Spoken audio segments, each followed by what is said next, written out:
Good afternoon everybody, कैसे हैं आप सभी। एग्जाम में आप सभी का स्वागत है। मैं अवनीश। चलिए स्टार्ट करते हैं क्लास आज की। प्रीवियस क्लास के अंदर हमने शीयर के बारे में बात करी थी कि how to be discuss the limited state of collapse in shear के बारे में प्रीवियस क्लास के अंदर हम डिस्कस कर चुके हैं। Now will discuss the design of beam and slab. आप अपनी बीम को और स्लैब को कैसे डिजाइन करते हैं उसके बारे में यहाँ पे एक बार पढ़ लेते हैं कि how to design a beam and slab. यहाँ पे ना हमें बेसिकली आईएस कोड के रिकमेंडेशन पे काम करना है। एक ही साइड आता है साउंड, एक ही साइड आती है। सबकी दिक्कत हो रही है साउंड की। ऑडियो एंड वीडियो दोनों क्लियर है? बोलो भाई। अब देखना एक बार, अब आवाज आ रही है सभी को? साउंड कम आ रही है सर, ठीक है, क्लियर है, एवरीथिंग इज क्लियर, ओके है? कोई डाउट, कोई दिक्कत, कोई फ्रिक्वेंसी, कुछ भी इधर उधर की बातें? घर में सब ठीक ठाक है? चलो। ईयरफोन में एक साइड आती है, अच्छा ईयरफोन में एक साइड आती है साउंड।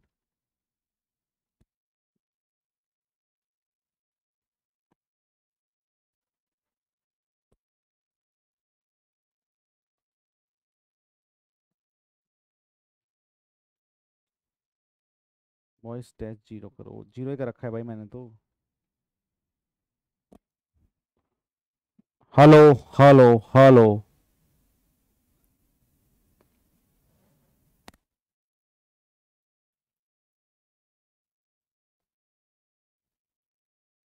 हेलो, क्या मेरी आवाज सभी को आ रही है? बढ़िया है आवाज, ठीक है। आवाज आ रही है बढ़िया, एकदम क्रिस्टल क्लियर। चलिए स्टार्ट करते हैं फिर। अभी हम जो पढ़ेंगे वो आपके पास पढ़ेंगे design of beam and slab. इसमें बेसिकली हम आईएस कोड के रिकमेंडेशंस के बारे में बात करेंगे। We will discuss about IS code recommendations. IS code recommendations के बारे में यहाँ पे बात की जाएगी। रिकमेंडेशंस के बारे में यहाँ पे बात की जाएगी, ठीक है। कौन कौन से ऐसे रिकमेंडेशंस हैं जिनके बारे में मैं बात कर सकता हूँ, वो मैं यहाँ पे आपको बताऊंगा। चलिए, सबसे पहले जो क्या है कि मैं ना आईएस कोड उठा के ले आया हूँ। उससे क्या फायदा होगा? फायदा ये होगा कि आपको पूरी फीलिंग रहेगी कि क्या मतलब है सर, क्या मतलब है। देखिए ध्यान से, फर्स्ट बात हम जो कर रहे हैं वो कर रहे हैं यहाँ पे इफेक्टिव स्पैन के बारे में। अनलेस अदरवाइज स्पेसिफाइड, पहले हम वो पढ़ेंगे जो आईएस कोड में लिखा हुआ है और उसी को मैंने यहां पे इलाबोरेट किया हुआ है।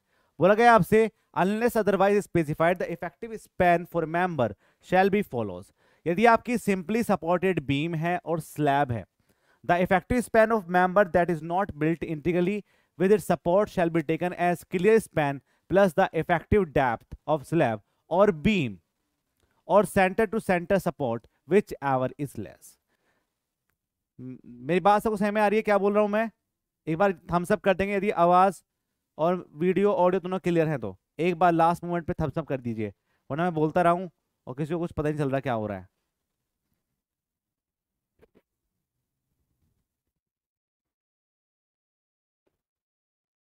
क्या हो रहा है ये? कमेंट ही नहीं आ रहा कोई यार। यस सर, एक बच्चा बोल रहा है यस सर, और सब साउंड कम हो गई है।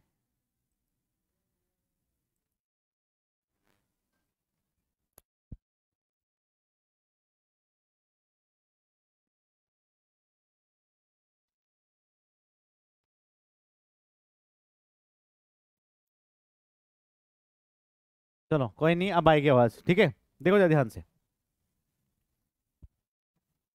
देखो।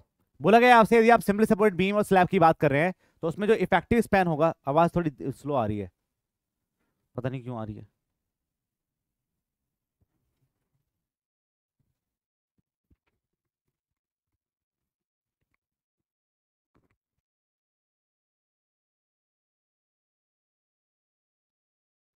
Check check.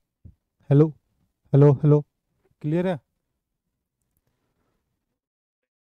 सर? साउंड तो ठीक है, बस ईयरफोन में एक ही साइड में आवाज़ आ रही है। ओके।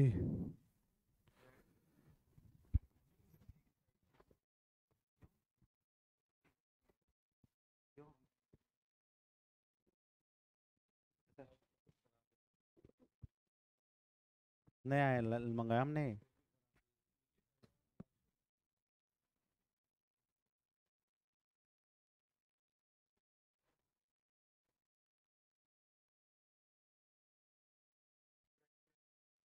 चलिए देखो, मैं बात करते हैं यहाँ पे, माइक कहाँ गया सर? अरे दिखवा रहा हूँ इन्हें। यस सर, एक साइड में ही आती है ईयरफोन में। ठीक है चलो, मैं एक बार दिखवा लूंगा। उससे नया लिया है माइक यार, ये महंगा भी है और इतना, सनाइजर का। तो अभी चेक करके बताएंगे यार, इतना महंगा माइक दिया के तुम एक ही कान में आवाज आ रही है, इसका क्या मतलब है? तो मतलब थोड़ी है इस चीज का। चलिए देखो क्या था, मैं बात करता हूँ इफेक्टिव स्पैन की बात करें। यदि आपकी सिंपली सपोर्टेड बीम है, स्लैब है, तो हमारी जो इफेक्टिव स्पैन होगी वो आपके पास जो क्लियर डिस्टेंस है बिटवीन द टू सपोर्ट, और ये आपके पास डब्ल्यू क्या है, वॉल की विड्थ होगी। या तो आप एक काम करिए, इन दोनों वॉल के विड्थ का हाफ करके उनको ऐड कर दीजिए, या फिर एल नोट जो आपके पास स्पैन आई उसमें आप इफेक्टिव डेप्थ को मल्टीप्लाई कर दीजिए। इनमें से जो वैल्यू आपकी लेस आएगी उसी को हम एल इफेक्टिव के नाम से जानते हैं। ठीक है, क्या होगा, इन्हीं को हम क्या बोलते हैं, इन्हीं को हम बोल देते हैं कि ये मेरे पास जो एल इफेक्टिव होगी वो ये होगी। बात समझ सभी को, ये लिखा हुआ है यहाँ पे कि यदि एल नोट ये है, डब्ल्यू डब्ल्यू ये है, डी ये है, तो एल इफेक्टिव की वैल्यू आपकी इन दोनों में से जो कम होगी उस पर काम करेंगे। नेक्स्ट हम बात करते हैं कॉन्टिन्यूस बीम और स्लैब के बारे में। In this case of continuous beam और slab, if the width of support is less than 1/12 of clear span. क्या बोल रहा है ये, यदि मेरे पास ऐसा हो, कॉन्टिन्यूस बीम है, ये फिक्स सपोर्ट है, कॉन्टिन्यूस जा रहा है, ये डब्ल्यू है, ये एल इफेक्टिव है, ये एल नोट है, तो बोल रहा है कि यदि आपकी डब्ल्यू की वैल्यू, आपकी जो वॉल की विड्थ है, यदि वो less than L naught by 12 है, तो उसको हम सिंपली सपोर्टेड बीम और स्लैब की तरह डिजाइन कर देंगे। दूसरा क्या होगा, दूसरा बोला है उसने कि यदि आपके डब्ल्यू विड्थ ऑफ वॉल की वैल्यू एल नोट बाय 12 से ज्यादा हो जाती है, तो यहां पे ध्यान रखेंगे जो एल इफेक्टिव होगी वो आपकी क्लियर स्पैन के बराबर होगी। मतलब दोनों सपोर्ट के बीच की जो क्लियर डिस्टेंस है एल नोट, उसके बराबर होगी, और इसी को हम क्या बोलते हैं, इसी को हम क्लियर स्पैन का नाम देते हैं। तो ये लिखा हुआ है यहाँ पे, in this case continuous beam और slab if the width of support is less than L by 12, लिखा हुआ है is less than L by 12, the clear span, the effective span shall be as 22.22, मतलब इसके थ्रू ही हम लेंगे। दूसरा, if the support are wider than 1/12 of the clear span और 600 mm whichever is less, the effective span shall be taken as under. तो effective span जो होंगे वो इन बेसिस पे लिया जाएगा। उसके भी अब कुछ केसेस हैं जिन पे हम काम करेंगे। ठीक है, तो क्या है मेरे पास, देखो यहाँ पे लिखा हुआ है अलग अलग case. For end span with the one end fix and other is continuous, तो हम क्या लेंगे, क्लियर स्पैन के बराबर लेंगे। तो एलसी जो है वो आपकी क्लियर स्पैन होगी, this is your clear span के बराबर होगी। दूसरा हम बात कर लेते हैं, यदि आपके पास वन एंड डिसकॉन्टिन्यूअस है और अदर कॉन्टिन्यूअस है, एक एंड कॉन्टिन्यूअस हो गया, एक एंड डिसकॉन्टिन्यूअस हो गया, तो एल इफेक्टिव की जो वैल्यू होगी वो एल नोट प्लस जो इफेक्टिव डेप्थ बाय 2 है, या एल नोट प्लस जो विड्थ की वॉल है वो आपके पास बाय 2, इनमें से जो वैल्यू कम होगी हम उस पर काम करेंगे। ठीक है, ये ध्यान रखेंगे जब ये कब केस होता है, कब जब केस होता है जब आपका एक एंड तो कॉन्टिन्यूअस है और दूसरा जो एंड है वो आपके पास डिसकॉन्टिन्यूअस हो जाएगा, उसी बेसिस पे हम ये काम कर पाएंगे। नमस्कार जी नमस्कार। दूसरा, यदि आपके पास एक मेंबर है जो कैंटिलीवर बीम है, कैंटिलीवर बीम में यदि आपको कैलकुलेट करना है कि एक एंड तो फिक्स है और एक एंड मेरा ओवरहंग हो गया या फिर एज सिंपल है, तो इन केस में भी जो आपकी एल इफेक्टिव होगी वो इन दोनों में से जो कम होगी, लेस होगी, हम उसी पे काम करेंगे। इन दोनों में जो लेस होगी हम उस पर काम करते हैं। L effective equals to L naught plus D by 2, L effective equals to L naught plus के डब्ल्यू बाई 2 पे काम किया जाता है। ठीक है, तो for end span with the one end fix, यहाँ पे जो मैंने यहाँ पे यहाँ बनाया डायग्राम, वही सब यहाँ पे आपके आईएस कोड में लिखा गया है। ठीक है, लिखा गया है, ये आप ध्यान रखेंगे। Got it. तीसरा जो क्या लिखा हुआ, फ्रेम के बारे में बात की गई है। In the analysis of the context frame, centre to centre distance shall be used. यदि आपके पास फ्रेम हो जाए तो फ्रेम में हम आपके क्लियर स्पैन पे काम नहीं करते हैं, हम आपके सेंटर टू सेंटर डिस्टेंस पे काम करेंगे, ये आपको ध्यान रखना है। ठीक है, तो it is work on centre to centre distance. Centre to centre distance पे यहां पे हम काम करते हैं जब हम फ्रेम की बात करेंगे।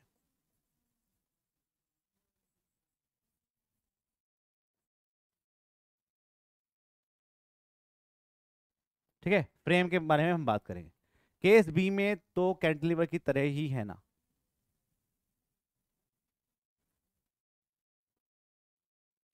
बेटा देखो जरा ध्यान से, कैंटिलीवर के केस में क्या होता है ना, ये बार है, ये हो गया, या ये ओवरहैंग हो गया। जब हम इसको कॉन्टिन्यूस बोलते हैं ना, कॉन्टिन्यूस बोलते हैं, तो फिर ये होगा, this is called the continuous.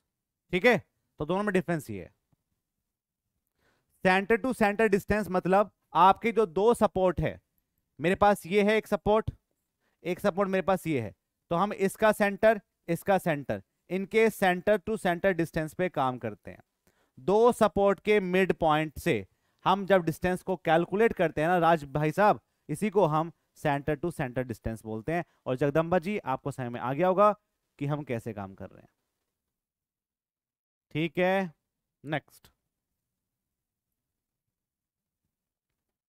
ये आपको समझ में आया कैसे हम काम करें। You have to understand all of this things, centre to centre distance पे कैसे काम करें।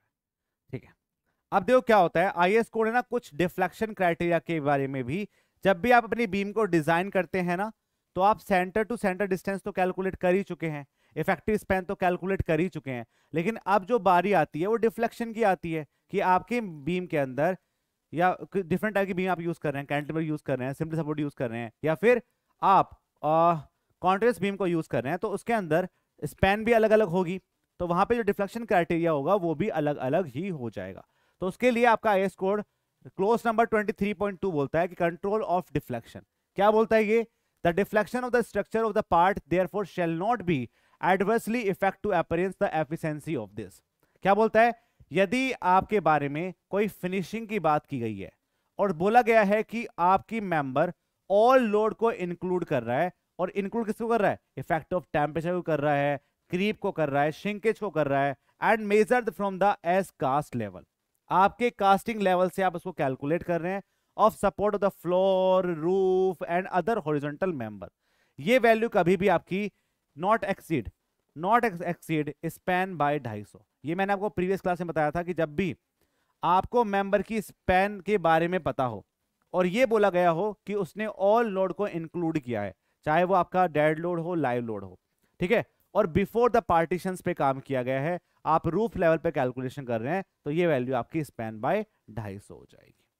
ठीक है, दूसरा, the deflection include the effect of temperature creep shrinkage जो आप पहले लेते हैं, लेकिन ये क्या हो गया after erection of partitions. Partitions आपने बनाए होंगे जो load non load bearing wall होती हैं, उन्हीं को हम पार्टीशंस बनते हैं। जैसे मेरा ऑफिस है, तो आगे जो कंप्यूटर पे काम करते हैं, जो एडिटिंग करते हैं, ये सब करते हैं, वो उधर बैठते हैं, और बीच में मैंने एक पार्टीशन लगा के अपनी क्लास लगा दी है। ठीक है, तो ऐसे क्या होता है, इसमें आपके पास कोई लोड नहीं है, लेकिन we have to convert all this condition. तो ध्यान रखें इस बात को, यदि मैं आपके पास डिफ्लेक्शन की बात करता हूं, वो इंक्लूड कर रहा है आपके पास टेम्परेचर कर रहा है, क्रीप कर रहा है, श्रिंकेज कर रहा है, और after erection the partition, partitions के इरेक्शन करने के बाद, तो वहां पे आपके पास जो डिफ्लेक्शन की वैल्यू होगी वो स्पैन बाय 350 और 20 mm, इनमें से जो वैल्यू लेस होगी हम उस पे काम करेंगे। तो एग्जाम में गलती मत करना, जब तक वो क्वेश्चन में ना बोला जाए कि आफ्टर इरेक्शन की बात करे, तो आप समझ जाना कि स्पैन बाय 350 पे काम करना है, और यदि नहीं बोले तो स्पैन बाय 250 पे काम करना है। ये दोनों टर्म्स आप याद रखेंगे, एग्जाम में इनमें क्वेश्चन बनता है।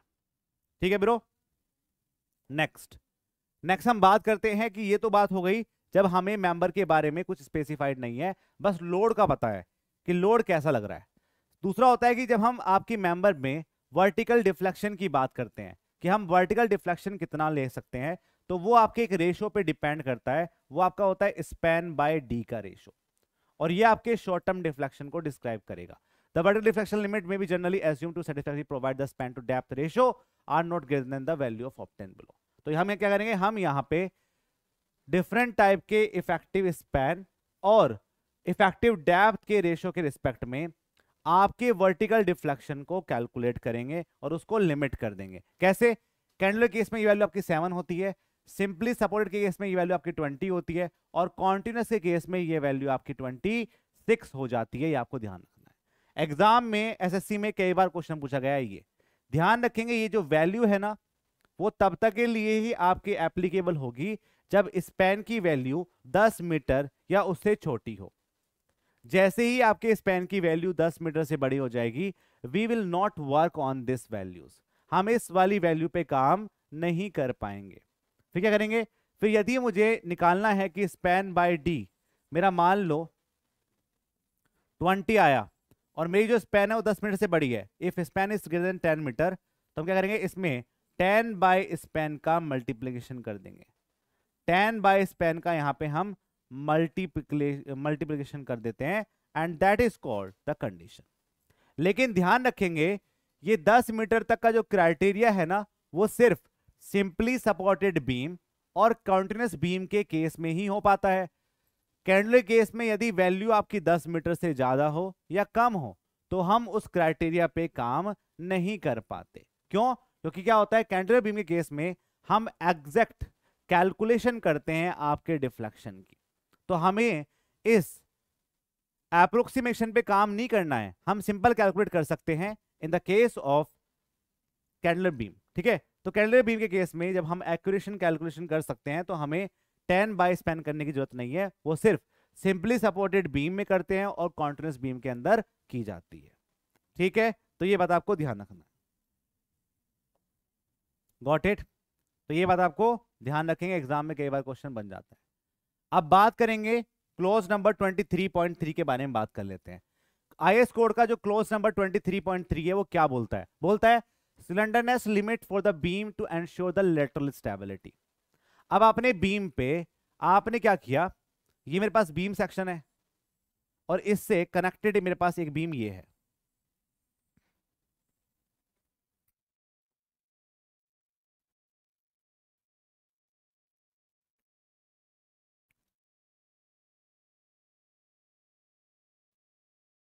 ये मान लो ऐसा बीम मेरे पास सेक्शन दिख रहा है आपको, आ रही है फीलिंग 3D की।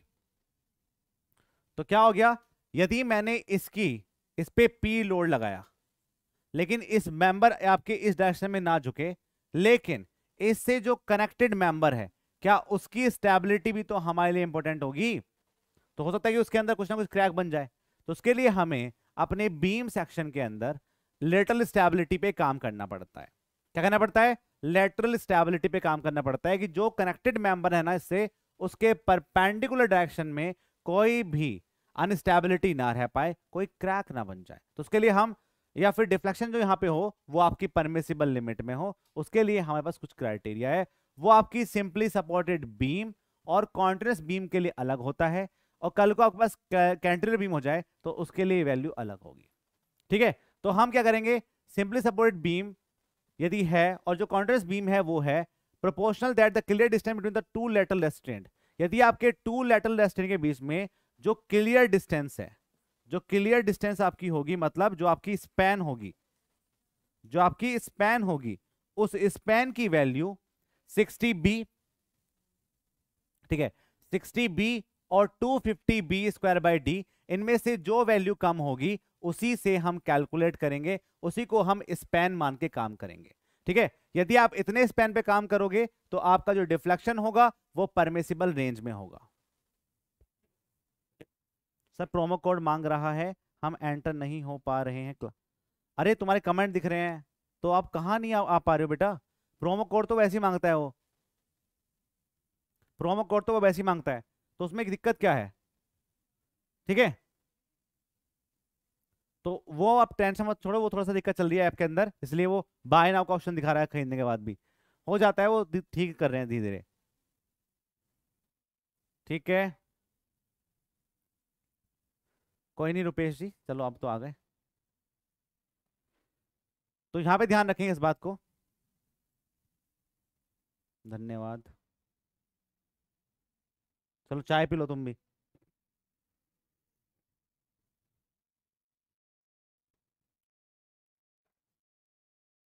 तो देखिए, मैं यही बात करता आपके पास कि जो क्लियर डिस्टेंस की आप बात करेंगे, जब भी आप क्लियर डिस्टेंस की बात करेंगे ना, तो इन the case of continuous beam, in the case of simply supported beam, ये वैल्यू आपके पास 60b और 250b स्क्वायर बाय डी से जो भी वैल्यू कम होगी उस पर काम किया जाएगा। दूसरा हम बात करेंगे, कल को आपके पास क्या हुआ, कैंटिलीवर बीम पाया गया, तो उसमें जो क्लियर डिस्टेंस आपके पास होगी वो 25b और 100b स्क्वायर बाय डी, इनमें से जो वैल्यू कम होगी हम उस पर काम करेंगे। ठीक है, साथ में ये देखो लिखा हुआ भी है कि बी क्या होता है, डी क्या होता है, इसका आपको ध्यान रखना है। ये दोनों ही आपके एग्जाम में कई बार पूछे गए हैं, तो प्लीज इसको याद रखेंगे। ठीक है, नेक्स्ट। अब जैसे आपने बीम पे काम किया, क्या वैसे ही मैं आपके स्लैब पे भी काम कर सकता हूं क्या? हाँ जी, आप स्लैब पे भी काम कर सकते हैं। कैसे लिखा हुआ है आपके पास? For slab spanning in two direction the shorter of the two span should be used for calculating the span to effective depth ratio. क्या बोल रहा है ये?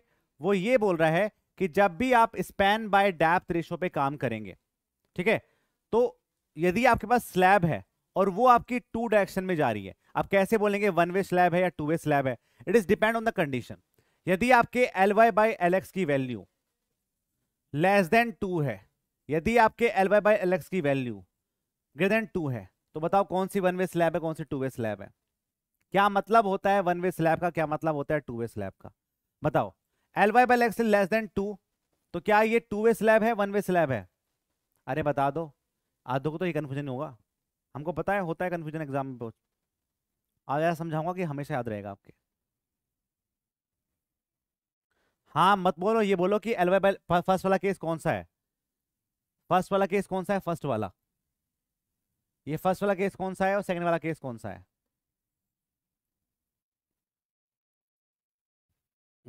ऐसे लिखो, लेस, ऐसे लिखो कि फर्स्ट वाला वन वे है, फर्स्ट वाला टू वे है। ठीक है, ये आपकी टू वे स्लैब हो गई, और ये क्या हो गई? ये आपकी वन वे स्लैब हो गई।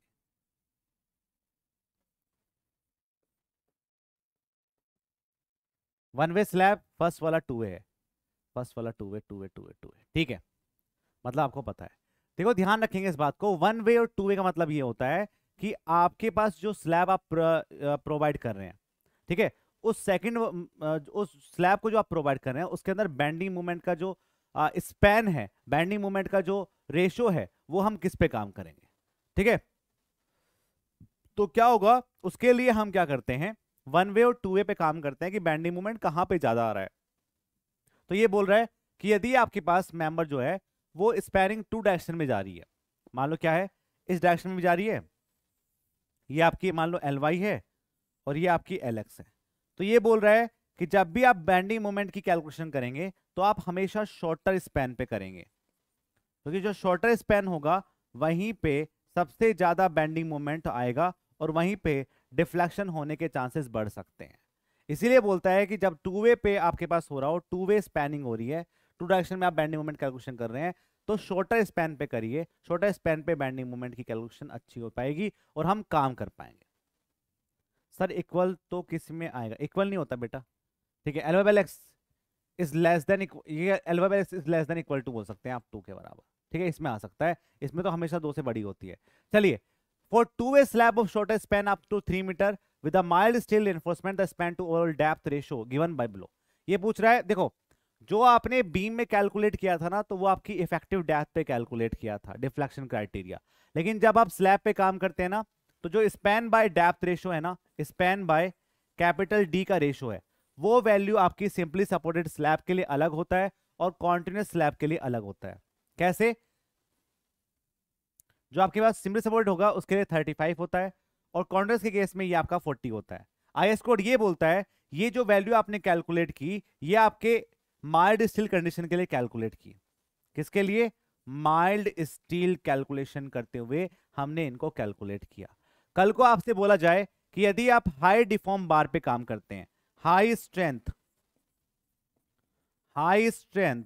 डिफॉर्म बार पे काम कर रहे हैं, तो इस डिफॉर्म बार में क्या होगा, इनकी वैल्यू को आप 0.8 से मल्टीप्लाई कर लीजिए, इनकी वैल्यू को आप 0.8 से मल्टीप्लाई कर लीजिए, तो आपके पास इतनी स्पैन बाय डेप्थ का डिफ्लेक्शन कैलकुलेट हो पाएगा। ठीक है, तो ये दोनों चीजें आप ध्यान रखेंगे, एग्जाम में क्वेश्चन बनते हैं। कोई डाउट तो पूछो, if you have an doubt please ask.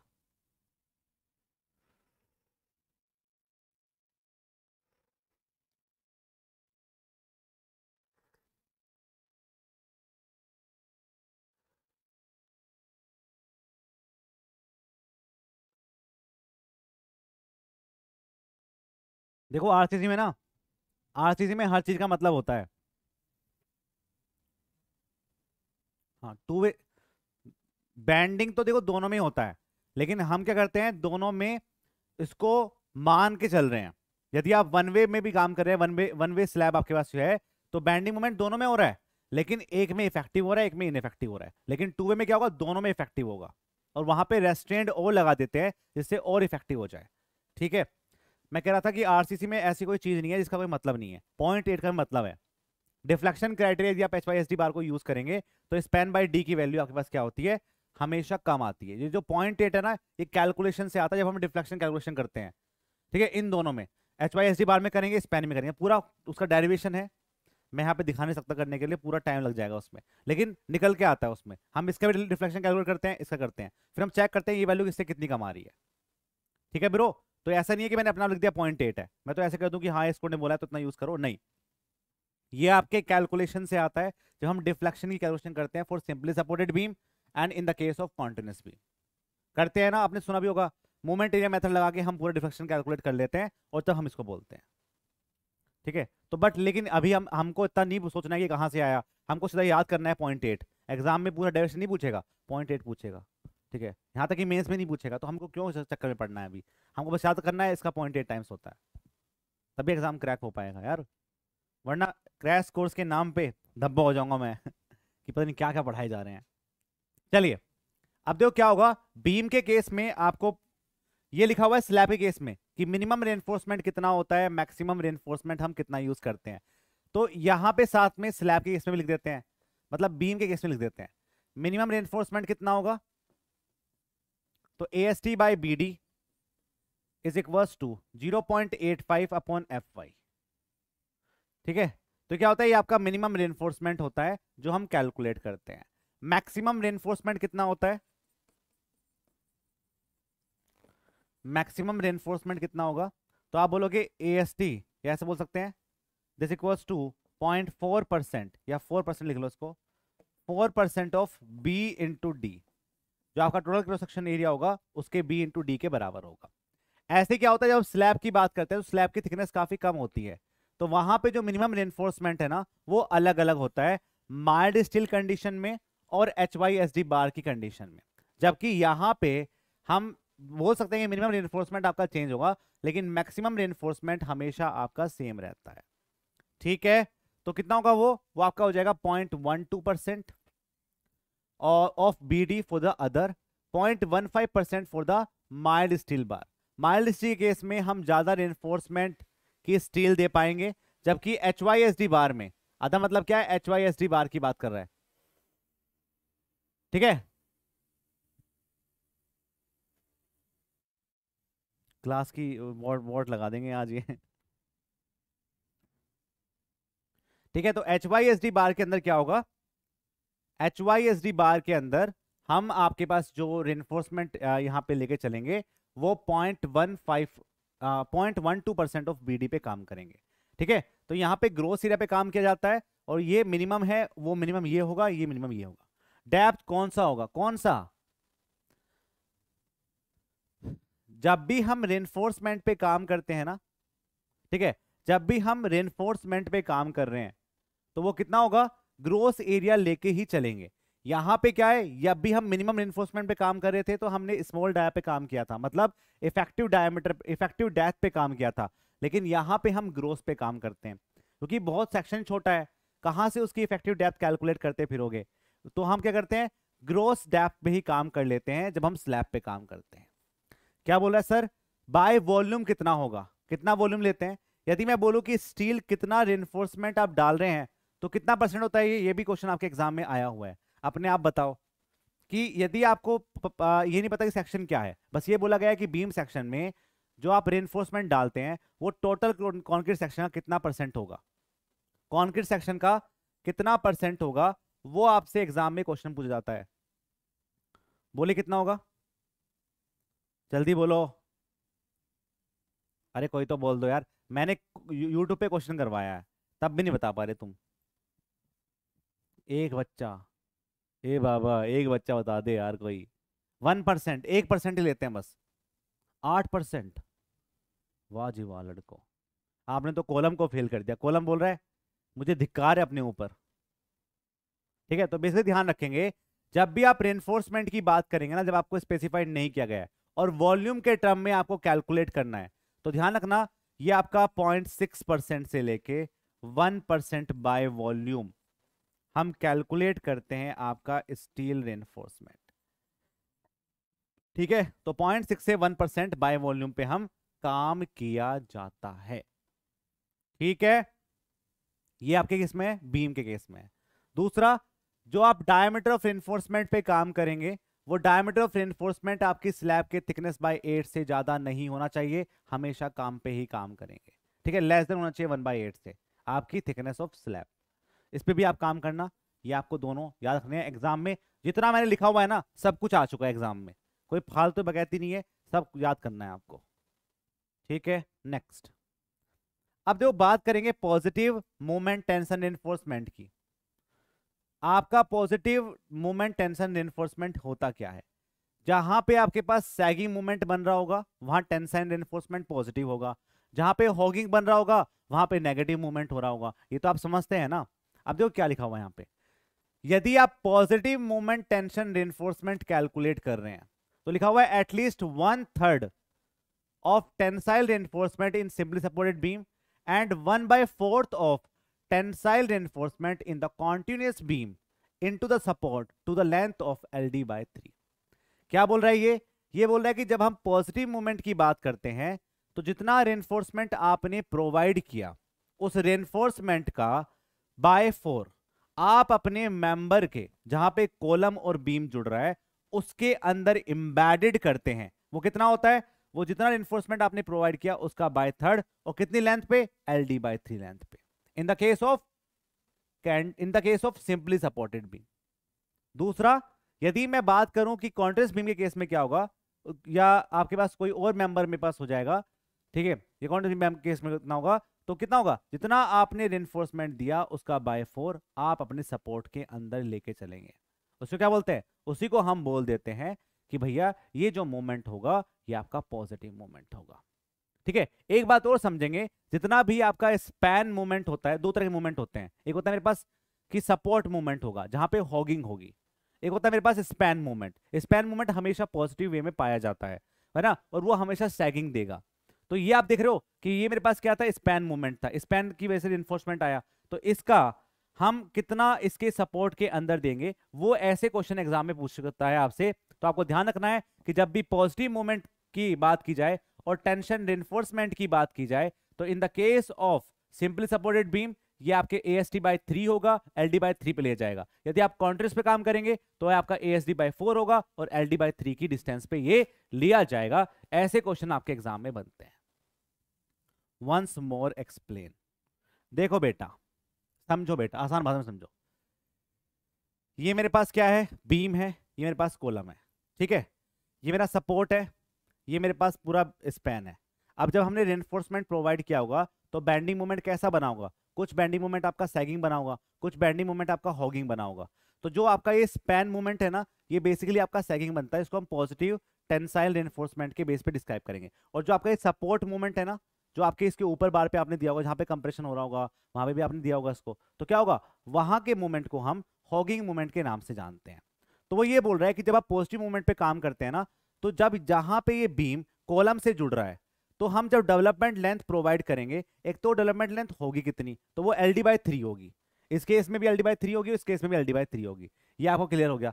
और दूसरा, जितना आप रेनफोर्समेंट आपके स्पैन को दे रहे थे, उस रेनफोर्समेंट का बाय 3 और बाय 4 आपके इन the case of simply supported और कॉन्ट्रास्ट बीम में दिया जाएगा। ये आपका IS कोड बोलता है कि डेवलपमेंट लेंथ आप LD/3 दे दीजिए और जो रेनफोर्समेंट आप देंगे वो बाय 4 बाय 3 पे काम करेगा। ये आसान भाषा में ये समझाना चाह रहा है आपको। ठीक है, अब समय आप सभी को। तो ये चीज यहां पे लिखी हुई है, एग्जाम में बहुत कंफ्यूज करती है कि क्या बोल दिया ये, क्या बोलना चाह रहा है ये। तो पॉजिटिव और टेंसाइल रिइंफोर्समेंट जब भी हम प्रोवाइड करेंगे सिंपली सपोर्टेड मेंबर में और कॉन्ट्रास्ट मेंबर में, तो इतना इतना तो हमको प्रोवाइड करना पड़ेगा।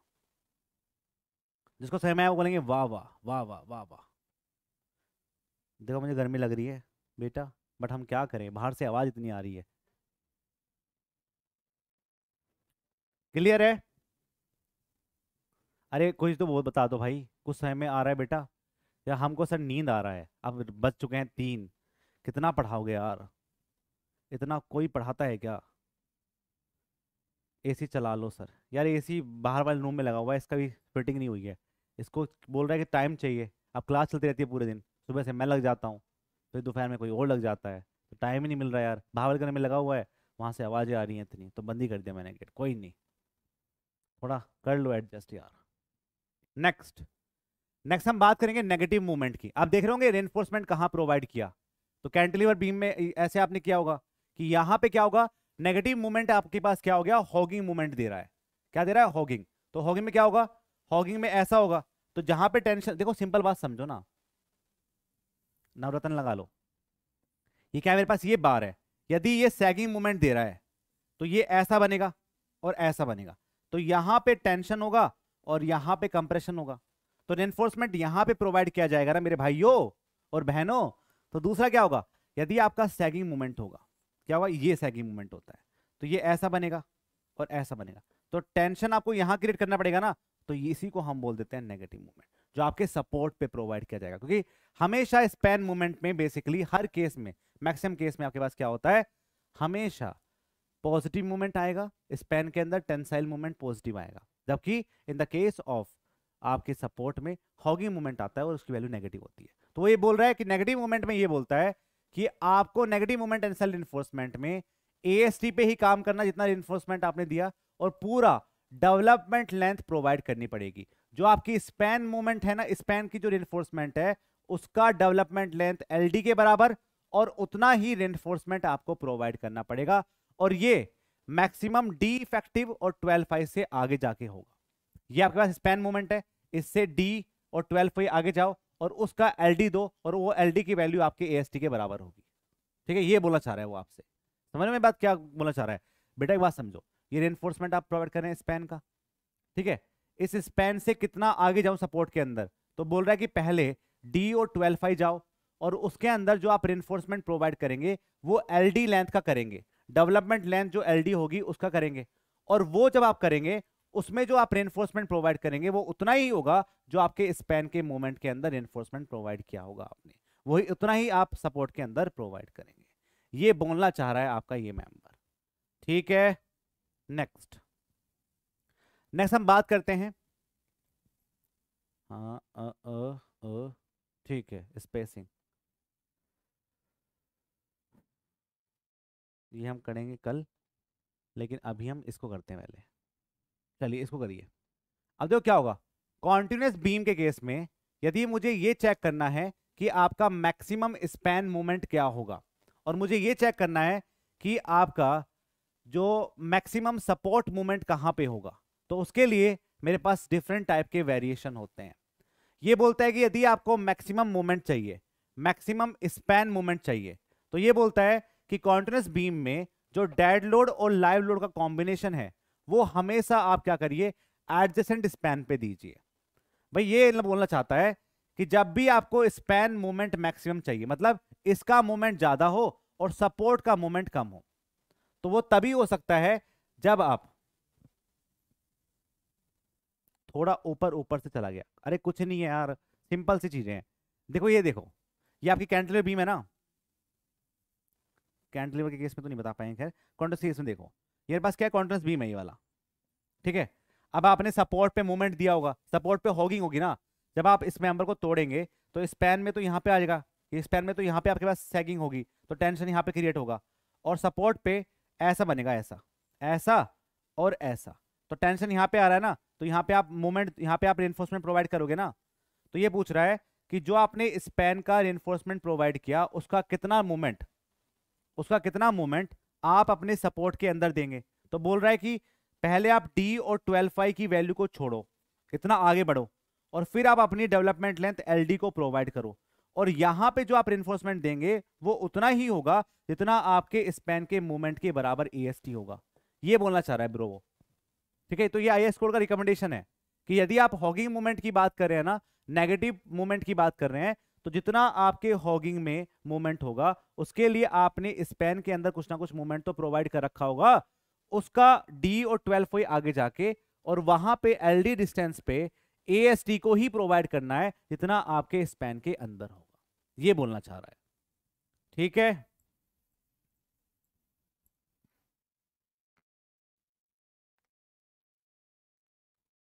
समझ में आया। दूसरा ये बोल रहा है कि यदि आपको स्पैन मूवमेंट मैक्सिमम चाहिए, तो एक बात बताओ मुझे, सिंपल बात बताओ, ये मेरे पास क्या है, ये बार है, ठीक है। ये अब मेरे पास यहाँ पे यूनिफॉर्म डिस्ट्रीब्यूटेड लोड लग रहा है, यहाँ भी, यहाँ भी, यहाँ भी, और यहाँ भी। यदि आपका ये ऐसा जाता है तो इसका मतलब यही तो है कि यदि ये लोड आपका ज्यादा है, ये ऐसे जाता है, तो इस मेंबर को ऐसे जाना पड़ेगा। ये तो आप समझ रहे हो, सिंपल बात। बाउंस हो गया, अब भी बाउंस हो गया। अरे अब बाउंस हो गया, अब क्या बताऊं बेटा तुम्हें मैं बाउंस के चक्कर में, इतना आप पढ़े नहीं है, मुझसे पढ़ते तो बात होती। अब आप आए हो क्रैश कोर्स के अंदर, पर फिर भी मैं आपको समझाने की कोशिश करता हूँ। भाई सिंपल बात समझो ना यार, मेरे पास कॉन्टिन्यूस बीम है ये। अब आप इन्होंने बोल दिया ना, जब तक ये बाउंस बोलते रहेंगे जब तक मैं पढ़ाता रहूंगा। मेरी आदत ही ऐसी है, मैं क्या करूं, मैं अपनी आदत से मजबूर हूँ। बेटा ये मेरे पास क्या है, ये आपकी कॉन्टिन्यूस बीम है। अब आपका नंबर आएगा तो मेरे वजह से आएगा, क्योंकि आपको ये कॉन्सेप्ट पहले आता नहीं है। ठीक है मिस्टर रुपेश। देखो, यदि मैं आपके पास इस कॉन्टिन्यूस बीम के बारे में बात करूं, तो कॉन्टिन्यूस बीम में जो सपोर्ट होते हैं ना, उन पे बेसिकली हॉगिंग मूवमेंट डेवलप होता है। हॉगिंग मूवमेंट यहाँ पे डेवलप होगा, और आपके स्पैन पे सैगिंग मूवमेंट डेवलप होता है। ठीक है, स्पैन पे सैगिंग मूवमेंट डेवलप होगा। अब मुझे ये बताओ, ठीक है चीनी में घोल के दे रहा हूं बेटा मैं। अब देखो, ये मेरे पास क्या है, ये हॉगिंग मूवमेंट यहाँ पे डेवलप होता है, और ये आपकी जो स्पैन है उस पर सैगिंग मूवमेंट डेवलप होता है। क्या होता है हॉगिंग, जब भी आपका मेंबर ऐसे जा रहा हो, तो मतलब क्या होगा, ये मेरे पास एक मेंबर होगी, यदि ये ऐसे, इस पे मूवमेंट ऐसे डेवलप हो रहा है, तो क्या होगा, ये ऐसा झुकेगा, तो यहां पे टेंशन क्रिएट करेगा, यहां पे कंप्रेशन क्रिएट करेगा। तो जहां पे टेंशन होगा वहीं पे तो रेनफोर्समेंट प्रोवाइड किया जाता है। तो रेनफोर्समेंट मैंने ऐसे प्रोवाइड कर दिया, मान लो मैंने ऐसे रेनफोर्समेंट प्रोवाइड कर दिया कि यहाँ पे होगिंग हुआ था, मैंने ऐसा कर दिया। ठीक है, ऊपर वाले पार्ट में जहां पे होगिंग है। और जो स्पैन मूवमेंट है वो बेसिकली सैगिंग होता है, तो वो आपका ऐसा होगा, ऐसा होगा। तो रेनफोर्समेंट, यदि मैं ब्यार ये था तो ये ऐसे जाएगा, ऐसे और ऐसे, तो यहाँ टेंशन हो गया, यहाँ कंप्रेशन हो गया, तो रेनफोर्समेंट यहाँ प्रोवाइड करेंगे। तो रेनफोर्समेंट आपने यहाँ प्रोवाइड कर दिया। तो वही मैंने आपको बताया कि यदि आप कॉन्टिन्यूस बीम की बात कर रहे हैं ना, तो टेंसा, यदि आप स्पैन मूवमेंट की बात कर रहे हैं तो स्पैन मूवमेंट आपके सपोर्ट के अंदर LD/3 पे जाएगा, और जितना रेनफोर्समेंट आप अपने स्पैन मूवमेंट को दे रहे हैं AST, उसका AST/3 आपके सपोर्ट के अंदर जाता है, यदि आप स्पैन मूवमेंट को मैक्सिमम चाहते हैं तो, यदि आप स्पैन मूवमेंट की बात कर रहे हैं तो। ठीक है, पॉजिटिव स्पैन मूवमेंट की बात कर रहे हैं तो आपको इतना तो प्रोवाइड करना पड़ेगा एज पर द IS 456/2000। फिर बात करता है, यदि आप हॉगी मूवमेंट की बात करते हैं, तो हॉगी मूवमेंट में ये बोलते हैं कि जो आपने यहां पे हॉगिंग रेनफोर्समेंट को प्रोवाइड किया इस हॉगिंग को रोकने के लिए, तो उसकी डिस्टेंस पहले आप D और 12 से आगे बढ़ो। क्यों भाई, क्योंकि यहां पे कंप्रेशन है और एनकरेज होगा, एनकरेज होगा, या ऐसे बोल सकते हैं टेंशन क्रिएट हो रहा है, एक्सियल नहीं।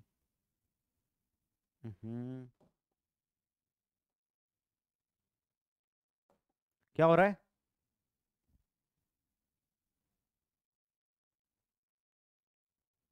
ये वैल्यू आपकी एनकरेज हो रही है। तो क्या बोलता है ये, D और 12 पे आप आगे बढ़ो, फिर डेवलपमेंट लेंथ LD लो, और यहां पे जो आप रेनफोर्समेंट आपके सपोर्ट के अंदर देंगे वो कितना होगा, वो आपने जो AST यहां प्रोवाइड किया उतना ही AST हम यहां पे प्रोवाइड करेंगे, इससे कम पे काम नहीं चलेगा। जबकि आपने टेंशन के लिए AST बाय क्या कर दिया, AST/3 नहीं करेंगे, AST/4 करेंगे। कॉन्टिन्यूस केस है ना, कॉन्टिन्यूस का केस है, तो LD/3 की हम तो लेंथ देंगे, और जो रेनफोर्समेंट यहाँ पे प्रोवाइड करेंगे वो ST/4 करेंगे इन द केस ऑफ टेंशन, और कंप्रेशन में कितना करेंगे, उतना ही करेंगे, लेकिन डेवलपमेंट लेंथ और D और 12 से आगे बढ़ जाएंगे। ठीक है ब्रो, तो ये था कॉन्सेप्ट, आप समझ गए हो तो सही है, नहीं समझे हैं तो अब हम क्या ही कर सकते हैं। ठीक है,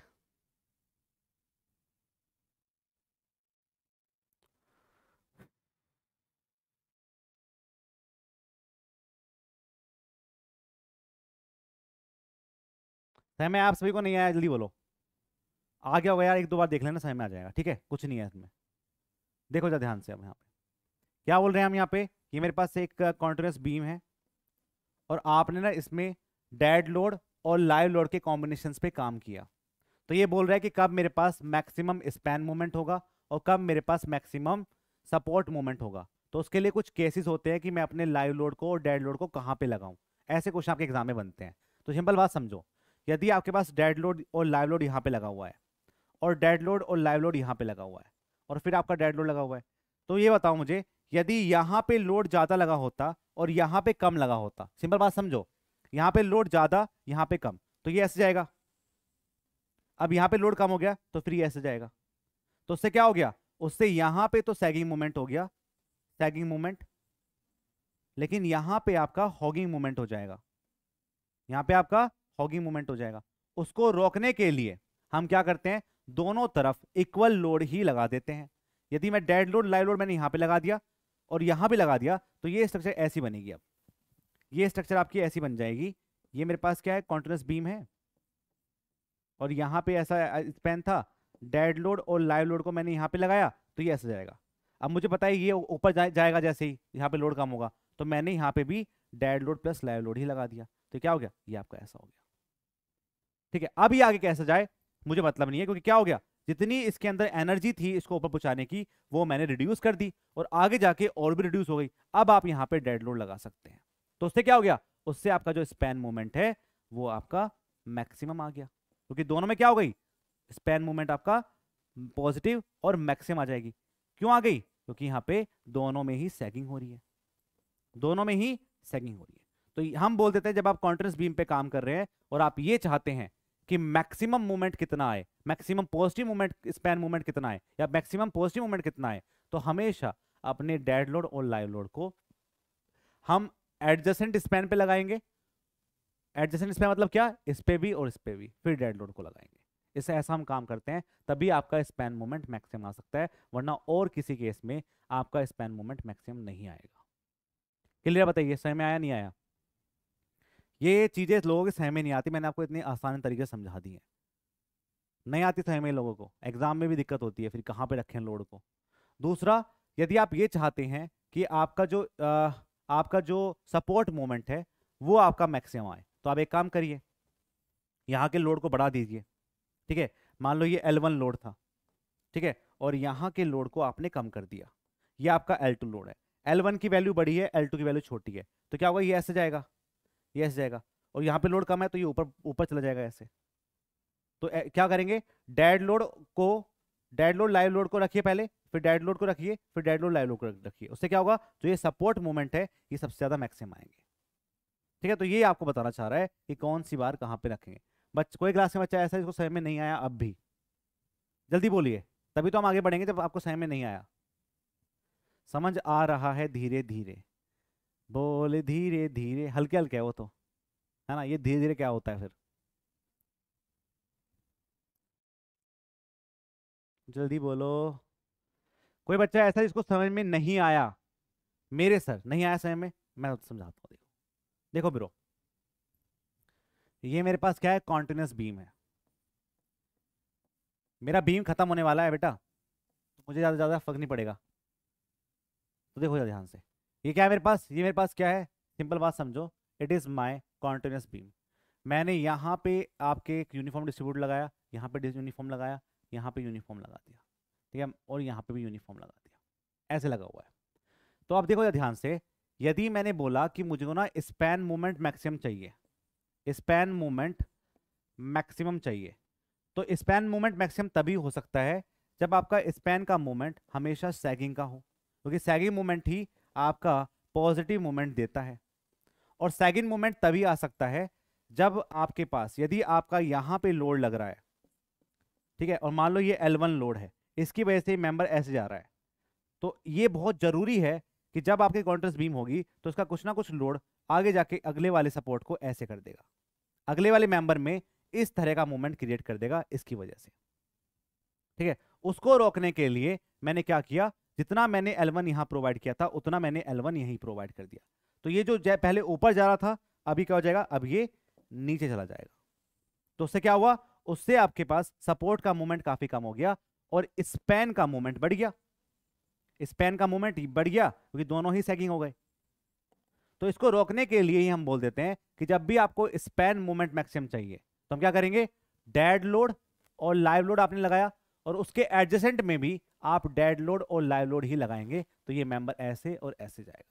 उससे क्या हो गया, अब आप बोलोगे सर आगे क्या होगा, आगे आप डेड लोड लगा सकते हैं, क्योंकि देखो क्या होगा, यहाँ पे जो एनर्जी होगी वो मैक्सिमम होगी, उसको रोकने के लिए आपने यहाँ लगा दिया तो एनर्जी रिड्यूस हो गई, और आगे जाके तो एनर्जी और भी रिड्यूस हो गई, तो आगे जाके आप डेड लोड पे काम कर सकते हैं और यहीं से आपका जो स्पैन मोमेंट आएगा वो मैक्सिमम आ जाएगा। ठीक है।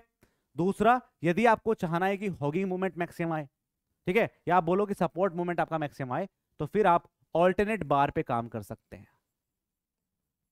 ऑल्टरनेट बार पे आप काम कर सकते हैं। आप यहाँ पे डेड लोड लगाओ, यहाँ पे डेड लोड लाइव लोड लगाओ, और यहाँ पे dead load live load dead load लगा दो। ये क्या होगा, नीचे जाएगा, ये आपका ऊपर जाएगा, ये नीचे जाएगा, ऐसा हो सकता है। तो क्या हो गया, हॉगिंग हो गया यहाँ पे कंसेप्ट। तो मैक्सिमम जो हॉगिंग मूवमेंट होगा वो आपका बढ़ जाएगा, क्योंकि यहाँ पे लोड ज़्यादा है, यहाँ पे लोड कम है, तो हॉगिंग तो होगी।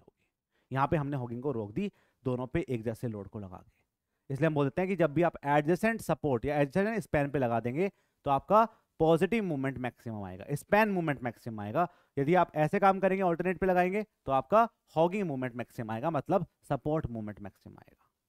ये बातें आपको ध्यान रखनी है, एग्जाम में यहां से काफी क्वेश्चन बन जाते हैं। ठीक है, क्लियर है सभी को? अरे अब तो आया होगा समय में, मेरे मुंह से निकल गया, अब मैं कुछ नहीं कर सकता, अब समय में नहीं आई तुम्हें तो। ठीक है, अब जो क्या होता है, जब हम बेंडिंग मोमेंट कोफिशिएंट की बात करते हैं, तो बेंडिंग मोमेंट कोफिशिएंट की वजह से ही हम चेक कर पाते हैं कि आपका जो बेंडिंग मोमेंट है वो कहाँ कहाँ पे प्रोड्यूस होगा। ठीक है, तो वो डिपेंड करता है डेड लोड और इम्पोज लोड पे, और सिर्फ इम्पोज लोड पे। ठीक है, तो near the middle and span, at the middle of interior span, at the support, at the other interior support, इनके हिसाब से इस कोफिशिएंट की वैल्यू अलग अलग हो जाती है। ये आपका जो स्पैन मूवमेंट है, ये सपोर्ट मूवमेंट है, तो आपको क्लियर समझ में आ गया होगा कि जो स्पैन मूवमेंट है और जो सपोर्ट मूवमेंट है वो कहां होगा। अरे रहेगा इन support. Dead load live load के कॉम्बिनेशंस पे काम किया जाता है अभय पटेल जी, या तो डेड लोड आपका सिंपल यूज होगा या फिर डेड लोड लाइव लोड का कॉम्बिनेशन होगा।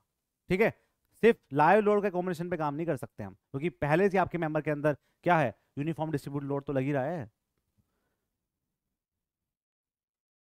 हाँ, ऑल्टरनेट बार पे भी हम डेड लोड को लगाते चलेंगे, dead load live load, dead load, dead load live load, ऐसे हम इसके अंदर ऑल्टरनेट बार्स पे काम करते जाएंगे, तो आपका जो मूवमेंट है वो हमेशा सपोर्ट मूवमेंट ज्यादा हो। इस केस में आप एक बात और देख रहे होंगे कि यदि मैं आपके पास स्पैन मूवमेंट की बात करूं, तो स्पैन मूवमेंट आपका कहां पे ज्यादा हो रहा है और सपोर्ट मूवमेंट आपका कहां पे ज्यादा हो रहा है, इन कंडीशन से हमें देख के पता लग जाता है। ऐसे क्वेश्चन भी आपके एग्जाम में आ जाता है कि यदि मैं डेड लोड और इम्पोज लोड कॉम्बिनेशन ले रहा हूं तो सबसे ज्यादा स्पैन मूवमेंट कहां पे होगा, पॉजिटिव स्पैन। देखो ये दोनों वैल्यू पॉजिटिव आ रही है ना, क्यों आ रही है पॉजिटिव, क्योंकि ये सैगिंग मूवमेंट है, क्योंकि ये सैगिंग मूवमेंट है, और आपने अपने सॉम के अंदर सैगिंग मूवमेंट को ही पॉजिटिव माना, और जबकि हॉगिंग मूवमेंट को आपने नेगेटिव माना। हॉगिंग मूवमेंट को आप नेगेटिव मान के चले थे ना, तो उस पर हमने यहां पे काम किया था। ठीक है, तो ये आप देख रहे होंगे कि ये वाली वैल्यू बड़ी है, ये वाली वैल्यू बड़ी है, तो आपको पता है कौन सी वैल्यू बड़ी है इनमें से, तो बिरो 1/12 आपका बड़ा हो गया ना, नीचे वाली वैल्यू छोटी होगी तो ऊपर वाली वैल्यू बड़ी आएगी ना। तो मतलब near the middle of and span, जहां पे आपकी एंड स्पैन होगी उसके मिडिल पे यदि आप कैलकुलेट करेंगे तो आपका स्पैन मोमेंट ज्यादा आएगा। ठीक है, तो ऐसे क्वेश्चन आपके एग्जाम में बन जाते हैं। जैसे आपके मूवमेंट की बारी आई वैसे आप शेयर फोर्स के बारे में बात कर सकते हैं, तो उसके लिए हम शेयर फोर्स कोएफिशिएंट पे काम करते हैं। मेन चीज सेम ही है, आउटर साइड पे निकालिए, इनर साइड पे निकालिए, एंड पे निकालिए, या फिर आपके ऑल अदर सपोर्ट पे कैलकुलेट करिए। ऐसे ऐसे क्वेश्चन आपके एग्जाम में बन जाते हैं कि कहां पे मैक्सिमम होगा, कहां पे ये कम होगा। ठीक है, अब थोड़ा सा बचा हुआ है वो हम करेंगे कल आपका जो आरसीसी है उसको मैं बेसिकली कंप्लीट कर दूंगा 3-3.5 घंटे के अंदर। प्री स्टेप में ज़्यादा पढ़ाना नहीं है, क्योंकि प्री स्टेप से ज़्यादा क्वेश्चन बनते नहीं है, बस हम लॉसेस पे काम करेंगे और समझेंगे कॉन्सेप्ट क्या है। ठीक है, बेसिकली मुझे जो पढ़ाना है वो आपका पढ़ाना है कॉलम, फुटिंग और रिटेनिंग वॉल और वाटर टैंक और WSM, जो आपका WSM है उस पर काम करना है। कल आपका RCC कंप्लीट हो जाएगा। ठीक है, यहाँ पे जो बीम डिजाइन है वो मैंने बेसिकली बहुत सारा बता दिया है, थोड़ा सा हम कल करेंगे इसके आगे का। ठीक है, आपके लिए इतना ही काफ़ी है।